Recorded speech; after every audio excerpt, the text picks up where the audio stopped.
రేవంత్ స్పష్టంగా చెప్తాను, సూటిగా చెప్తున్నాం.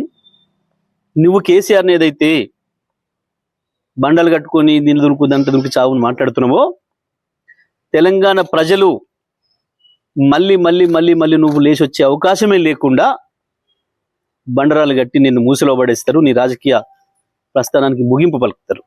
నిన్ను ఫిజికల్గా చంపుతారని మేము అనడంలే, రాజకీయంగా నిన్ను బండలు కట్టి మూసిలో పడేస్తారు వచ్చే ఎన్నికల్లో. ఇటువంటి పిచ్చి మాటలు మానేయి, హౌల మాటలు మానేయి, భాష మార్చుకో, ముఖ్యమంత్రి స్థాయిలో మాట్లాడడం నేర్చుకో.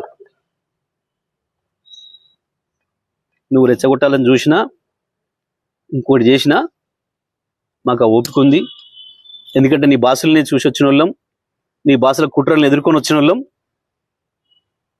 నువ్వు ఒక బచ్చగాడి వాళ్ళ ముందట, కేసీఆర్ ముందట నువ్వు వేసేవన్నీ కుప్పిగంతులు, హనుమంతుడి ముందట కుప్పిగంతులు లాగా